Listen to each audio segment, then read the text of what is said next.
Welcome to the Sensual Underground. Today, I'm very happy to welcome a guest. I am speaking to Hans Comyn today. Hans is a men's coach who is specialized on seduction and relationships and also an expert on the language of women. He's also a Renaissance man, an artist, a traveler, a philosopher, an adventurer, and I think when we first connected in 2022, if I remember correctly, you were living a very different life than now.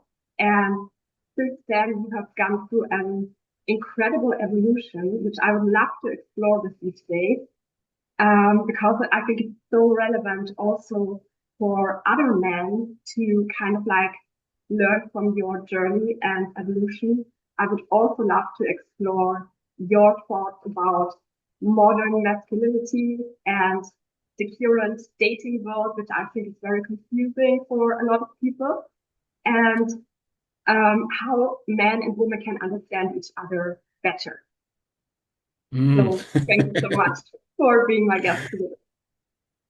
My pleasure. It's been a minute and a tall order. I don't know how much my trip adventure is of meaning for other men, but I'm very happy to share and I feel very welcomed and thank you for having me and creating this conversation. Of course, it's an honor for me. So I would love to go 10 years back and tell me a little bit about who you were 10 years ago, because I think 10 years ago, you were kind of like living like every man's dream. Am I right? And maybe you could take us back a little bit in time. Uh-huh. 10 years ago, that's 2016. 2016, I was 8 years into living the life of an international playboy. And before that, I'll say it a little bit like this because then the change will not seem so radical. Even before that, until 2008, I was living a complete different life. I was an academic for the first part of this century. Uh, I was schooled in philosophy and sociology, and I was leading an academic life, um, exploring. I was working with Bruno Latour on how people come together and what's the best way to come together. And I was an academic and working with my heroes, but over time I could feel something was missing. And I didn't know what it was until I had the opportunity to start traveling in 2008. I gave up my academic life, started traveling with Zan Perion, and I became an international Playboy, really exploring the relationship between men and women, and trying to understand women really, and and chasing women, you know, um, conquer that part, you know. And I was traveling the world, um, mastering the art of seduction, so to speak, you know. And I became very good at meeting women, dating women, beginning relationships with women. And yeah, I traveled a lot. I experienced a lot. I had many romances and affairs and relationships and at the same time teaching that, you know, teaching how to meet, how to date, how to talk. And that was my life in 2016 because then we were yeah, I I lived in 60 countries, you know, and and explored seduction worldwide and as an international playboy. That was my life and I loved it. I loved living that life. I loved my work and Yeah, I was basically a seducer, an adventurer, a traveler. That's who I was in 2016. Mhm, mhm. Yes, something I would like to mention here is that the way you were practicing seduction is or was very different, I would say, from like the pickup artistry or like the pickup Mm, scene, I would say, because your approach was very different. It was mm, about, I think, something else. It was about leading relationships into glory, right? And creating connections that were mutually beneficial for everybody mm, involved. So you never practice what I would call that like sleazy, manipulative, like mm, way of like seducing women because there are men out there who will try to ruin a woman's self-worth or make her doubt herself in order mhm. to lower her defenses and like get her to sleep with them, which I think is very easy. But I think your approach was always very different, and there was an artistry behind it and a rich Yes. philosophy, and was a way of life for you that had like very, I think, deep roots in your identity and who you were as a man. Yeah. I must say also, of course, I don't want to I don't want to th people to think that I was am more virtuous, you know? Like I could definitely see and still see that I'm, I have both the darkest desires inside me as well as the most beautiful, sharing and virtuous inclinations, you know.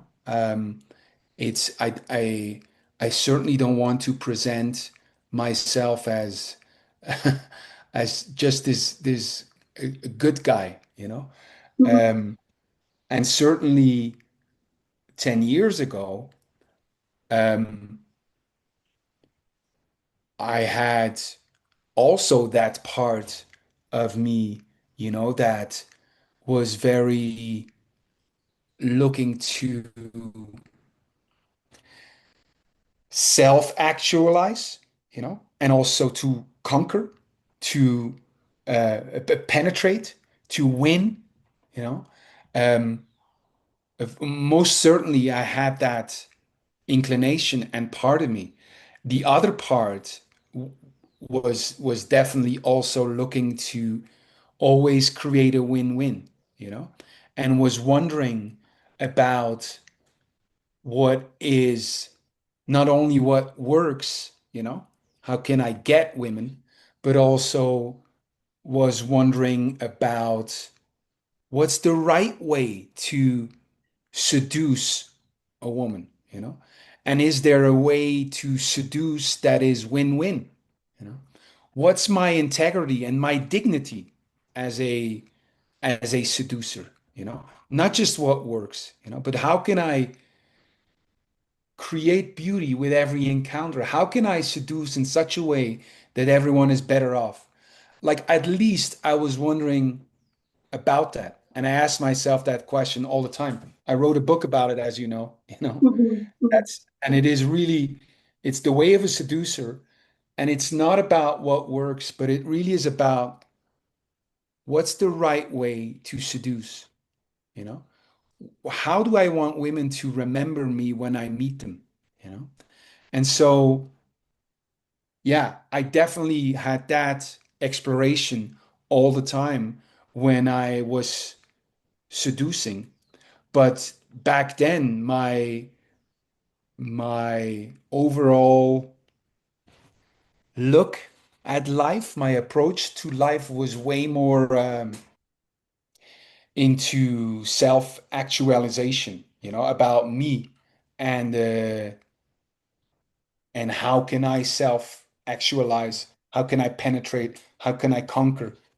How can I expand me into this world? And yeah, if I look at the last 10 years, that has changed dramatically, I must say. Hmm. And what changed? What made you walk away from this very exciting, very adventurous lifestyle? Mhm.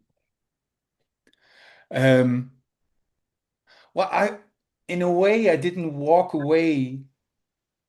I certainly didn't walk away from the adventure. I still feel like I'll say it to people. I'm a married man now, and I'm a devoted husband, um, thriving in monogamy and staying in one place here. We're in the mountains above Medellin in Colombia, and I'm a pater familias now. I take care of my family, which is not only my wife, but uh, is also the sister of my wife lives with us, and the daughter of the sister is living with us, 12-year-old Jira, and we now have a son who's 5 months old, Julian, and there's always family. Like maybe we can see it, but the parents are visiting. I don't know if you see them. Beautiful. There they are. Mhm. And the brothers of Relena are here. My sister is visiting, you know. Um, so I'm in a complete different place than before, but the adventure it feels like a next chapter in this adventure of life. But if the question I'm going to take for 1 second that the question is like how what changed for you to become this husband, pater familias, and less of or not anymore an international seducer? Let's say the journey from international Playboy to pater familias. What changed is that I met my wife. What changed is probably all the experiences I've had before. What changed is some of the encounters, like with Federico Martignetti, who became you should talk with him one day. We should set that Mm, up. I yes, think it's right up your alley and you would love that. And yes, he's for people, I'm sorry to interrupt you here, but for people who do not know Federico, because I have also had the pleasure of connecting to him, and he is one of the most incredible human beings and one of the most amazing men I have ever met in my life. And he also had a great influence on you. Could you briefly tell people who Federico is and what he is doing in work? okay. Yes, I'll speak that uh, with delight because I really want his knowledge and his gift to be in the world. Federico is an ex-sexual healer. He doesn't like the term gigolo, but I sometimes use it to give people an idea of some of the work he was doing. And he was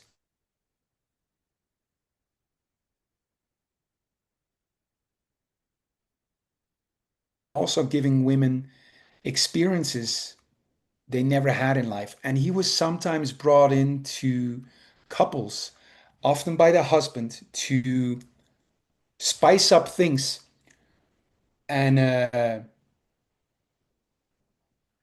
so they could be keep their wives, so to speak.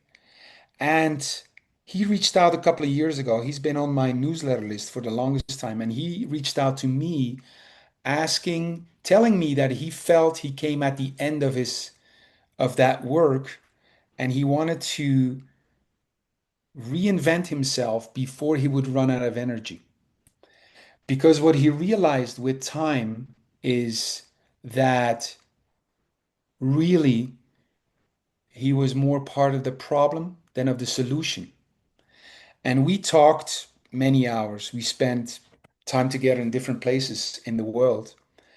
And what I saw was a man who deeply cared for the husbands of the world And he really wanted to help husbands understand the sexuality of their wives so they would never need anyone like he used to be, you know? And it really became a story of redemption because my role in it was I saw his care.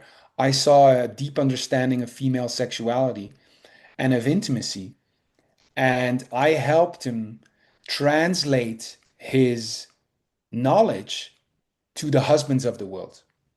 And so I've been helping him since then translate everything he knew and speak to the husbands of the world, you know. And so we set up courses, public speaking, to help husbands, you know, so they get an understanding of their wife's sexuality, so they get an understanding of what intimacy could really be, you know, and equipped with that, you know, the husbands, because we're working with husbands, husbands now take on erotic leadership, you know, in their long-term relationships and are able to enter a realm of, I call it ever expanding intimacy, you know.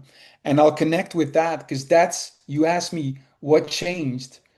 One of the biggest changes that happened as I met my wife, also as I met Federico, is I had a revelatory shift into what intimacy can be.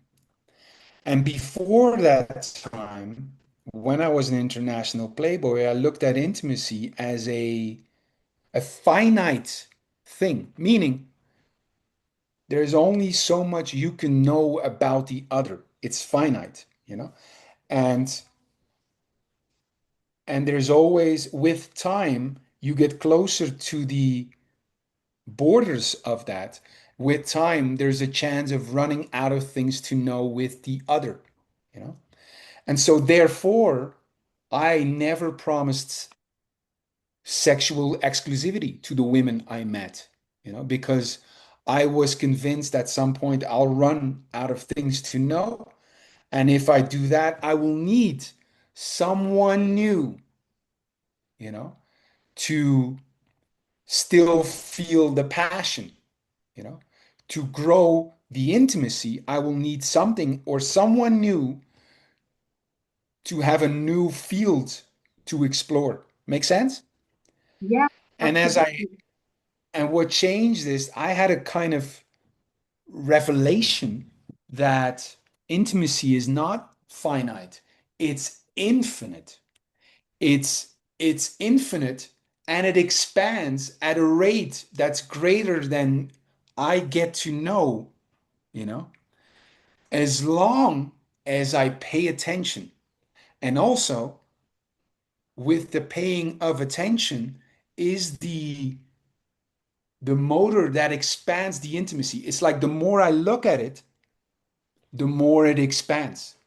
The more I look at my wife, the more I pay attention, the more the field of what there is to know grows. And that goes faster than I can know. So if that is true, I got no more time to lose looking at other women, spending time with other women because this intimacy is growing so fast and I want to know as much as possible, you know, and it's the most precious thing in the world.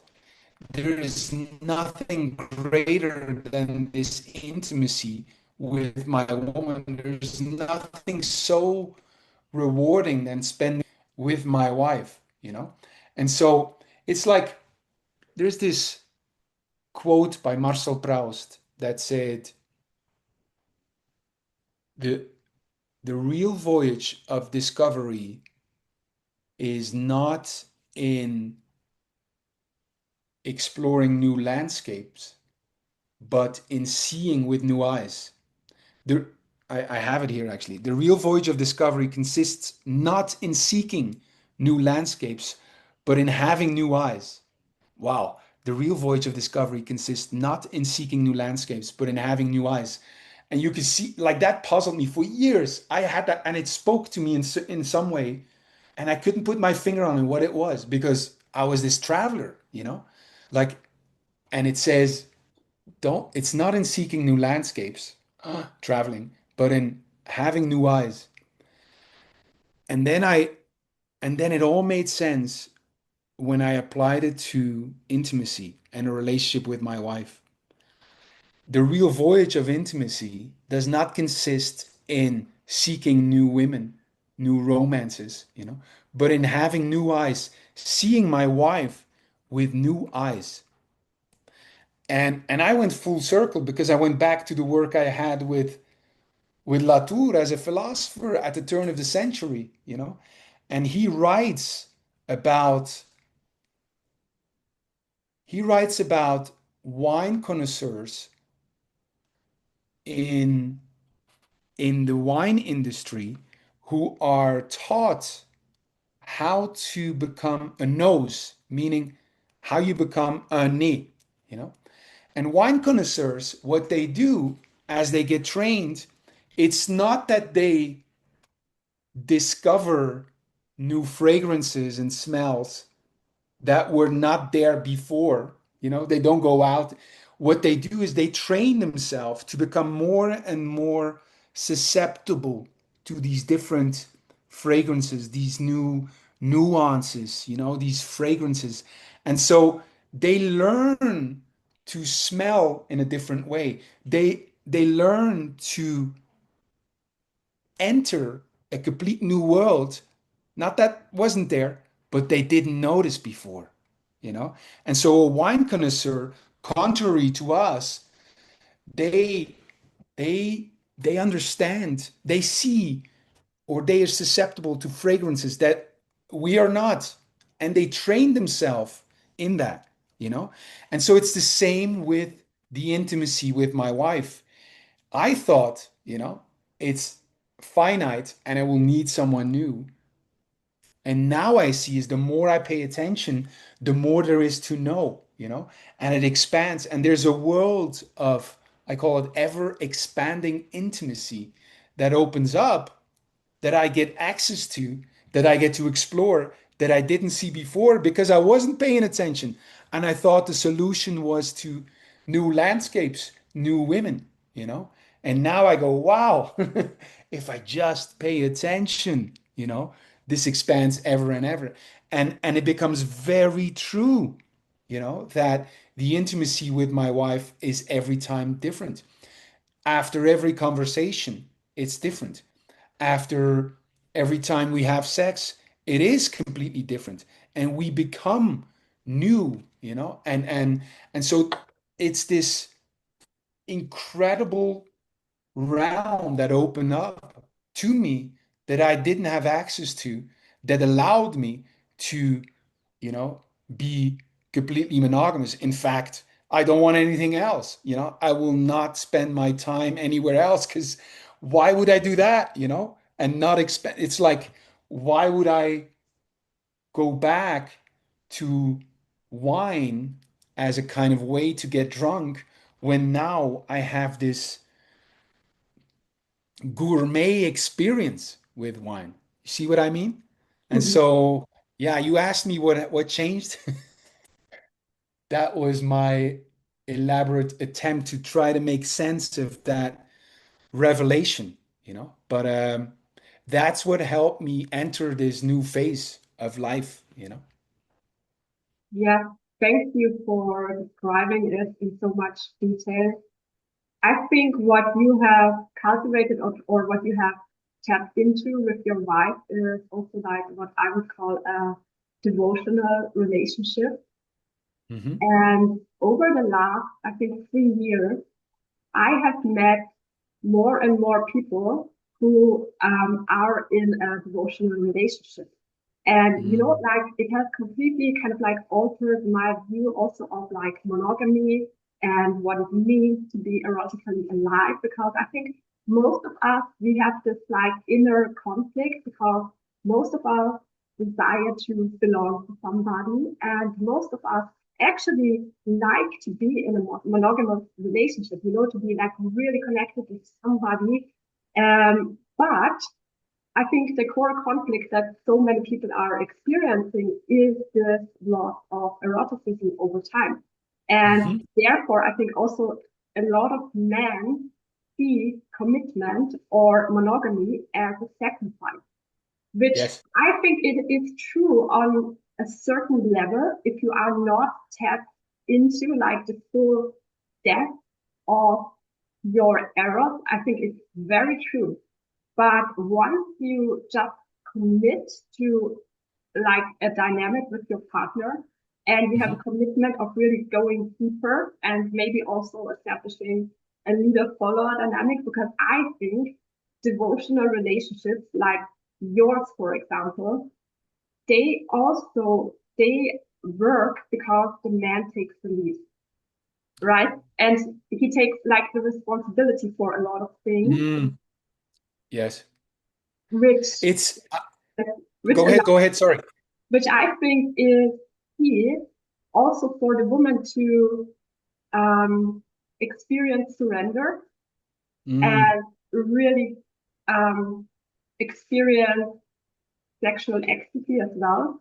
Like, Mm. like personally, I do not believe that you can tap into certain aspects of the erotic if you are, like having like a strictly egalitarian 50-50 kind of relationship or a Mm. relationship where like the woman is leading or like dominating the man. I think it's going to be very difficult. I think there's something about this energetic complementarity that is Mhm. maybe even required for a devotional relationship, Mm. and you almost have to have that piece in place in order to get there. Uh-huh. Interesting. I love the devotion part. Yes, I'm completely devoted to Mhm. my wife, as I am to this family, and I take great, I was a pride, but honor also. It's a privilege. It really is a privilege, and there's a surrender there too, Ildiko. It's Mhm. it's really a devotion to the altar of life, and I find great joy, immediate um, joy, honor in that devotion and abandon. I'm like, I'm in that surrender. It's like I'm saved from myself in a way. Really that devotion is such a liberation. Is such a liberation. That's how it feels to me. You know. Um, there was a lot in what you said. I'll say this too. It's 100% correct as I see my work with men that passion in a long-term relationship seems to be the number one challenge, you know? And what I discovered is that it's as if we assume that passion dies naturally with time in a long-term relationship, because that's just how things goes. And I don't believe that to be true at all no more. It's the initial attraction you have for each other, that chemistry, that will naturally die with time, 100%, you know. It's not meant to last. It was meant to attract one another, as nature doing its work. It's a gift. It's a beautiful gift. It's nature saying you'd probably be a good match. Um, so that initial attraction is a gift and it dies with time. But passion only dies along with it if you don't put anything intentional in place. You know, if you rely on that initial attraction to drive the passion you have for each other until eternity, you'll be disappointed because that initial attraction will die. But the passion doesn't have to die if, as the initial attraction is dying, if you put something intentional in place. And yes, that's the place for me of erotic leadership. That's saying, as that chemistry might be dying. We're going to put something intentional in place to make up for that. So our passion can continue to grow because I have the experience, it can actually grow. We're 4 years in, not 40. So, okay, only 4 years in, but the passion has been growing.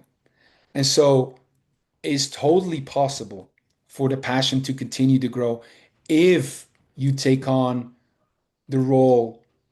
I speak to men, okay?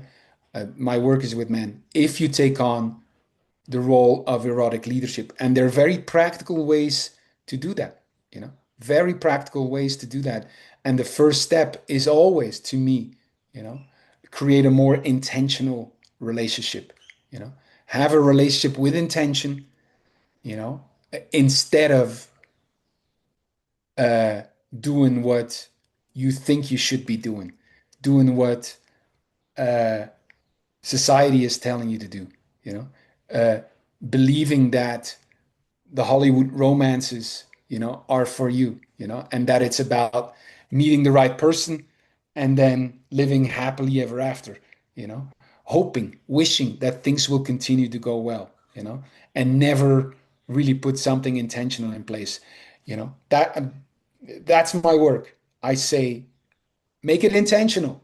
Just make it intentional, instead of just hoping and wishing that it will go well. Ask yourself, you know, what do I want to commit to? What do I want to be free from? And create the relationship you actually want. Mhm. May I ask you to explain, for example, if a man would ask you, how can I set up an intentional relationship with my wife or my partner? Like, what are the steps? How do I go about? Yes. What would be your advice? I I have a clear model. This is a three-step model, because the biggest shift is really saying I'm no longer gonna just assume things will continue to go right, or believe they must, and it just should just magically be like that. To I'm gonna put my intention into it, like I don't expect to have magically have good health and fitness, I'm intentionally with it, I go to the gym, I eat well, whatever, like I don't just think that money will just come, and I will take care of finances will be taken care of. I'll be intentional with it. I'll study, and I'll try to make more money. It's the same with a relationship. I'm not going to assume everything is going to be just right. I'm going to be intentional with it. Once you make that shift, it's very easy. It's 3 steps. I'll tell them, my 3 steps in my model are: one, you invite your wife to a more intentional relationship. It's like a proposal, instead of the marriage proposal, which is society's definition of it, you propose her to have a more intentional relationship, you know. If and when she says yes, the second step is always, to me, is to create a game you want to play. That's the game you want to play with your wife. Why are we together? Why we have this relationship? How should it look? What is it? You create a game to play. If nothing else, you can start by just saying we're having a more intentional relationship and go from there. And then the third is to have an integration, and which means we have a weekly meeting where we talk about us as if it was a business. We have that moment in the week when everything else is improvised and nice and natural. We have a meeting where we talk about a relationship and talk about what is going well, what is going good, what is going bad, how can we improve things, and we repeat the game to play, we repeat our vows, we repeat our agreements that we have built with time. And so it's a 3-step model. It's very easy. You just, it's a kind of a ceremony and a ritual that you do to make your relationship intentional. It's not rocket science, but you got to do it. And of course, then within the container of intentionality, within the container, now you can discuss all kinds of things, all kinds of discussions about monogamy, about ways of communicating, about ways of fighting, about whether you want to live together or not, about children.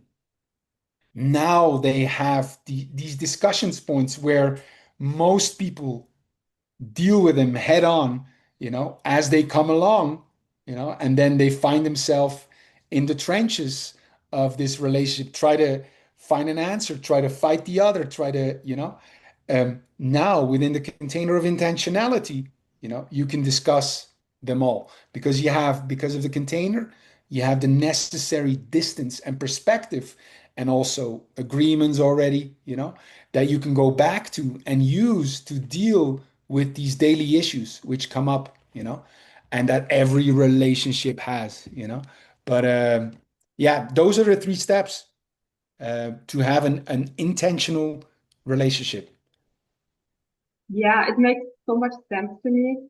And I also think there are so many parallels to Dom sub dynamic, I think, because also like Dom sub dynamics are also based on agreement, right? And my BDSM teacher, Omar Pani, he always talks about that relationships are based on agreement. You know, a man and woman have to come into agreement with each other. And that is actually the most important thing. It's not even about like, like masculinity and femininity or polarity. It's first and foremost about coming into agreement with your partner and kind of like deciding how this relationship is going to be structured. And Mm, I think I think there are a lot of parallels to business, to be honest, which kind of like sounds very unromantic, right? But when you like negotiate your salary in business, you kind of like, you have a very clear intention on what you want, what you don't want, what you are available for, what your conditions are going to be.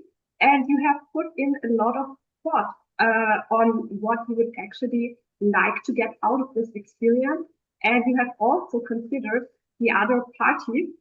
And, now you're kind of like negotiating your way so yes, that everybody can win. And I think a lot of people have a lot of resistance to using this framework in romantic relationships because people yes, are like, yeah, but it should not be so transactional. Why can't we just go with the flow, right? Or that is not romantic, and it isn't romantic. It's not. I think when we are in the phase of like negotiating or setting up the container or your intention, there's nothing romantic about it. And I'm also like, when I'm negotiating for what I want, I'm also not really in my feminine energy, I would say. I'm very mm, focused on what I would actually like, and yes, what I would like to get out of this experience. And I'm curious if we can come into agreement. And after we have kind of like set up also like the power dynamic, I can just switch my head off and let's go, which is yes. what I truly want. This is what I long for at Interesting. the level, right? But the more precise the container is set up, the more precise my intentions are set, and the more precise I have come into agreement with my partner, the deeper I can let go, Yes, that right? makes sense. And Because I don't know the how it works in your world, but let me in let me invite you into something. Paint a picture here. Because what I'm learning with time is that the getting into agreement is very romantic. And I'd say this is fresh, huh, Iliko, so just bear with me. I don't, we don't negotiate. We Mhm. don't negotiate. And I'll say this too, the agreements and the vows, you know, are an important part of the relationship. And it's definitely, I would say, an upgrade and very important for people. I say it is very important because they're not doing it. you know? It's missing, And so it's a huge tool to help make the relationship intentional, And so I stress the importance of agreements and vows because most couples don't have them. That's why I do it.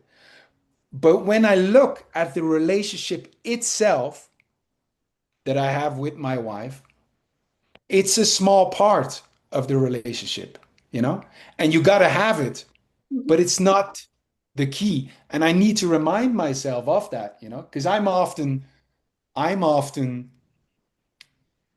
in discussions, I'll go back to the agreement and I I I have a tendency to use the the agreement sometimes to prove, that she's wrong, And then we hit the more important part of the relating to each other is is to get along, to be in agreement, not the agreements. Yes, I know what you mean. And it's not the negotiating that's important. It's not the agreement, And it's certainly not me holding on to the agreement to, you know, the key phrase in relating well is one I coined the phrase is this is I'm not right, you're not wrong. What matters is that we get along. I'm not right, you're not wrong. What matters is we get along. And that's the essence of relating well, is that you get along. You find a game to play together. You find you use agreements to help you get along. You see? Mhm. But it's the getting along that really should be your focus, in everything. Can we get along? Can we find a game to play? Can we do I because when you get along, this is what getting along means. Getting along means you feel seen and heard and felt by the other, You are in intimacy. That's what it means. It means you commit to witnessing each other's emotional truth, you know? And when you see, you feel, you experience you witness the emotional truth of the other feels seen, felt, and heard, you know? Now you're in intimacy. And it's not about, you know, I'm right or the other is wrong. Like that's a small victory. That's a I win, you lose kind of victory. But in intimacy, when you're witnessing each other's world, you both win. You're in intimacy. That is really what we crave. That is our deepest desire, you know, to be seen, felt, and heard that way, both men and women. And agreements, you know, are part of getting there. Maybe negotiating is part of getting there. But what we really want is to get along, you know, to get along and feel seen, felt, and heard. That's our deepest, deepest desire. Thank you for that question or that conversation. I really, yeah, I'm sensing I'm moving into something here I want to explore more. Yeah, it's so beautiful. And I think there's such a big difference between passion and true devotion. Like, not Mhm. that you cannot have passion within devotion, but I think that just the energetics of devotion are so deep and they truly bond you to each other. And I think once you unblock the energy of devotion, there is a loyalty that Mm. like that you almost cannot touch without the energy of devotion.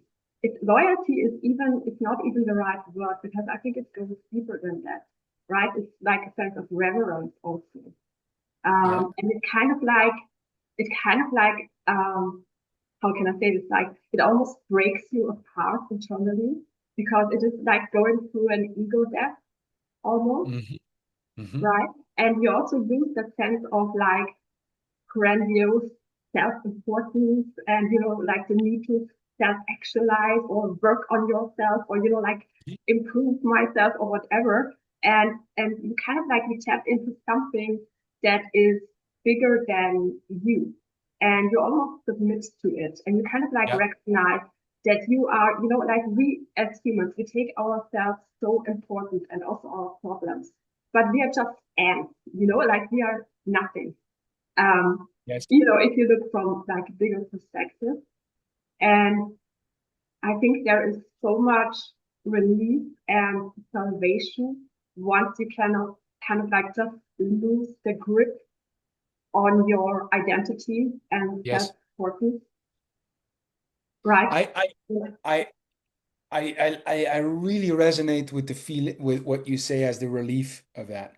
I Mm. also love the distinction you're trying to make between devotion and passion. I think that you're onto something there that really spurs my thoughts on that. I would have to explore that more. But the relief you say of say devotion, I 100% I feel that, And it's not just it's not just I'm devoted to my wife, which I am, but I'm also devoted to the family. And I'm also devoted, it's in a way, there's something bigger there that it seems like me, the man, is devoted to, or the masculine devoted to the feminine.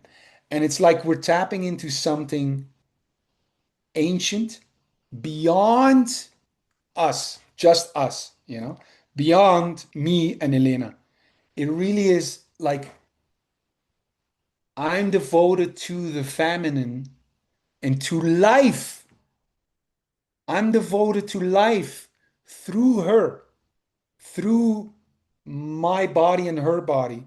It seems like I'm tapping into something and I become part of something of this cosmic equation, in which I play my part and I'm playing it well now, you know, and it's again, I sense I have a little fear that it may sound some too abstract or even virtuous. I have no intention with that. I felt immediate relief into becoming the husband. I felt immediate relief of becoming the pater familias. I felt immediate relief being in the service of these people, being devoted to them. I felt immediate connection with life and the cosmos by playing my part this way. It felt right. It felt right. It felt I was saved. I'm being saved from myself.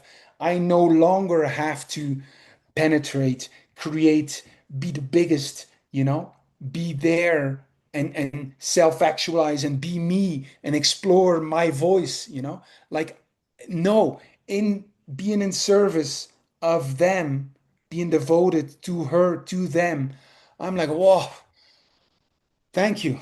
This is what it is to come home.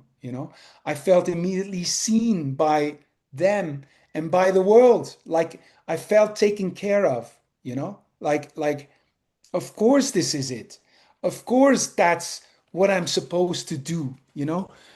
Living in nature here in the mountains, in nature, in community. Like that's that's my surrender to life. Like I got I'm of course I let go and I'm taken care of. Like that's the biggest thing there. Like I feel so much witnessed by them, by nature, by these trees, by life. I feel I'm being seen by them, you know? Like I trust because of this devotion. I've I trust life way more than I trust myself. I know it's taking care of me.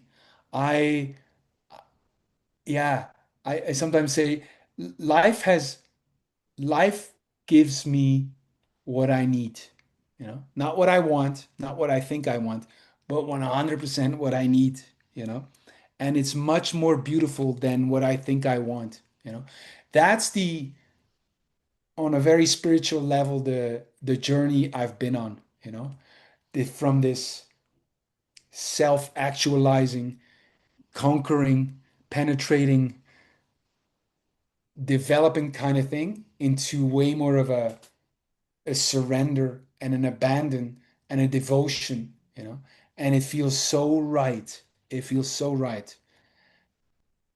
Yeah, Yes. thank you so much for sharing that.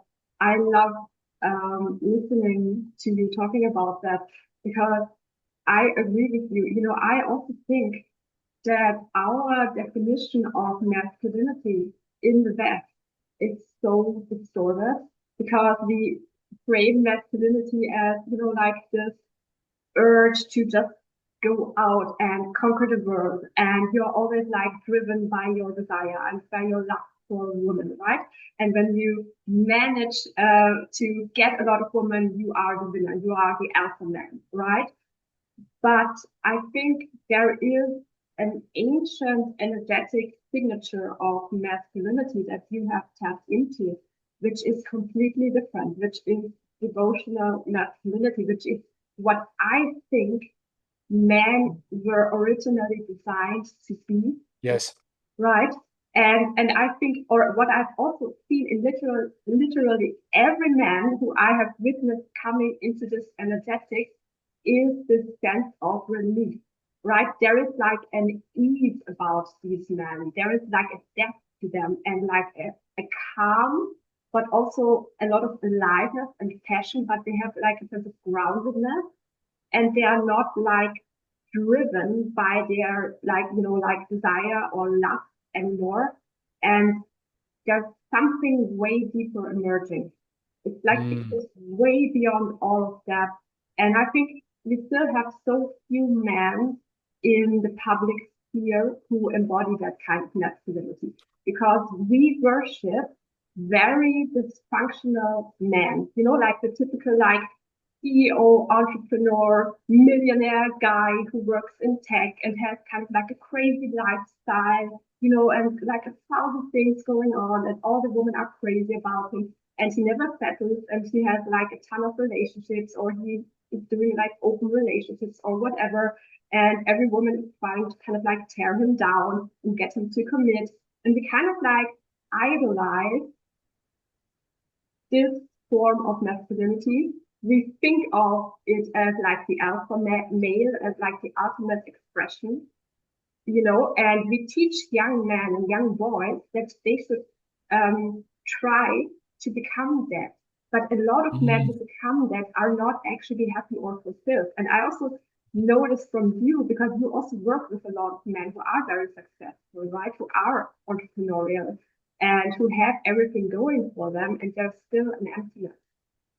yes. I it is you said a lot there. I'll just speak from my experience is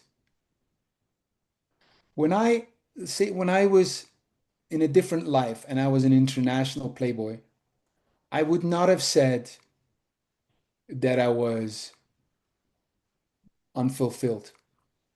Um, I was very enthusiastic about life.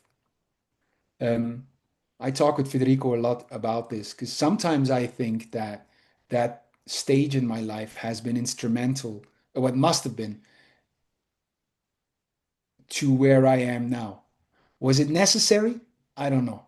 That's the discussion we have. But I was very enthusiastic and pressed for it. For sure, I would have also said I'm happy and fulfilled. I must also say in my journey that the stage where I'm in now, the the intimacy I have with my wife, with my family, with this place in nature, with everything, the intimacy I feel, is without a doubt, the most precious thing in my life, you know? And I want nothing else. I want nothing else. It's the only thing I want. I want more of this. And so while I was enthusiastic, I do have a much deeper sense of home. I came home, and I never had that when I was traveling. It was always, you know, what's around the bend? What else is there, And you can meet that also with enthusiasm and joy. There's not a is not a problem. But I do have a bigger sense of home. You know, I only have now that sense of home, you know, and uh, and it's so precious. It's so precious. It feels so much fulfilling, but that could sound judgmental. Maybe the best thing is like I came home. I came home in a certain way that I didn't before, So yeah, just speaking my journey, my adventure, I it's if this is the intimacy I feel right now is the without a doubt the most precious sentiment I have ever experienced, and I have a deep belief that that's where my attention goes. That's what I need to focus on. Mm. Yeah. And thank you so much for taking us on a journey Mhm. into the heart of your devotion and everything you have become as a man. It's so amazing to also like witness your evolution, and it's so beautiful that you are also modeling this way of life and inviting other men to claim it for themselves. Mhm. If people would like to learn more about your work, where can they find you and how can they work with you? Um, well, I don't know if you have my name here under it, but if you type my name on all socials, you'll find where I'm at. Gmail the same, also my name. Um, I have given you also just before this a a quiz, Mhm. Yes, and I'm everything into the show notes, also your homepage and your social media links, so people can go there. But if they would okay. like to go deeper and work with you, what are the possibilities? Um, well, I my relationship leadership group is bringing men together who are committed to lead their relationships and have intentional relationships and create the relationship they actually want um, and proud of. So that's my main work. I work with men in my relationship group. Um, but if anyone listening right now is thinking, "Wow, would this be for me or not?" I invite them to take the little quiz I created that you're going to link to. Mhm. And because it starts from a place where a man can analyze what kind of commitment type he is, not attachment style, something completely different, it's commitment type. And I'll say this very shortly because all men who attract women in their life at some point will experience the commitment versus freedom dilemma. It's when they start feeling the pressure to commit more, to be the boyfriend, to live together, to be sexually exclusive. Men feel that pressure and start wondering, what if I, because they meet this great woman, they have a great thing with her going on, but they feel that pressure. And most men will experience a dilemma because they say, if I commit more to her, I'm losing my freedom. If I choose freedom, I'll lose this beautiful relationship, this woman.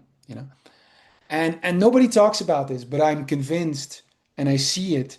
That's what men experience at some point in their life, you know.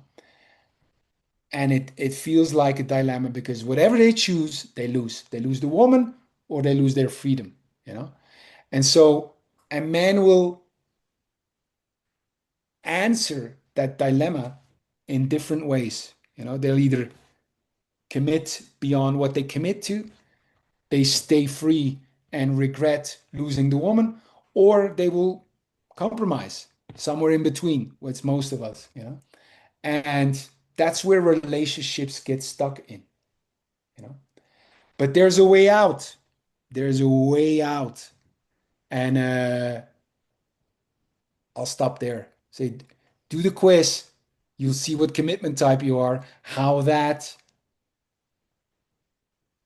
limits what's possible in the way you relate to women. And it will also show you a way out of it.